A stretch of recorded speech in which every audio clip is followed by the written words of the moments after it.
दुबईमधील 52,000 जणांची हज यात्रा धोक्यात आहे। हज कमिटीने 260 कोटींचा घोटाळा केल्याचा दावा केला जातोय। महाराष्ट्र हज कमिटी सदस्य इरफान शेख यांनी हा आरोप केलेला आहे। दरवर्षी भारतासह जगभरातील मुस्लिम सौदी अरेबियामधील मक्का मदिना येथे हज यात्रेला जातात, मात्र यंदा हज यात्रेला जाणाऱ्या 52,000 हज यात्रेकरूंची यात्रा धोक्यात आली आहे। हज कमिटीकडून आकारण्यात आलेले 260 कोटी सौदी सरकारला दिलेच गेलेले नाहीयेत, म्हणून प्रायव्हेट टूर कंपनीकडून जाणाऱ्या 52,000 हज यात्रेकरूंना यंदा यात्रेला जाता येणार नाहीये।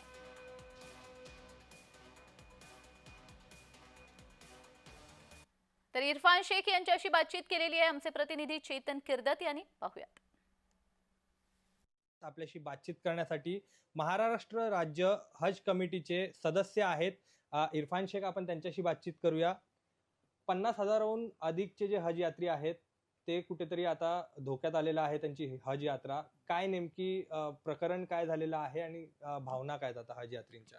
2025 हज मध्ये मागील वर्षापेक्षा जास्त यावेळेस हज मध्ये जाणारी लोक होती।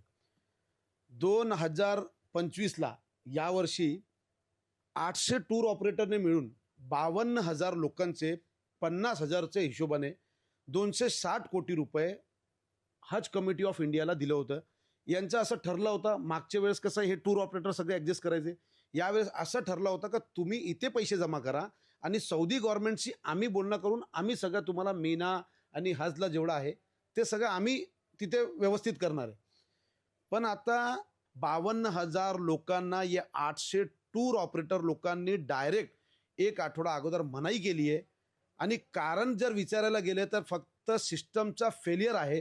हज कमिटी ऑफ इंडियानी यांच्याकडनं मोठी रक्कम घेतली आहे, 260 कोटी रुपये यांच्याकडनं 52,000 लोकांकडनं वसूल केला आहे आणि ते सौदी गव्हर्नमेंटला ना दिल्यामुळे हा सगळा अडचण आली।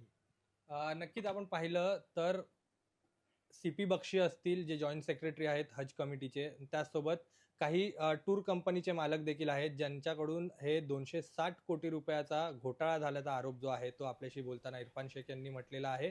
व्हिडिओ जर्नलिस्ट राजेश धोत्रेसह मी चेतन किर्दत, जय महाराष्ट्र न्यूज, मुंबई।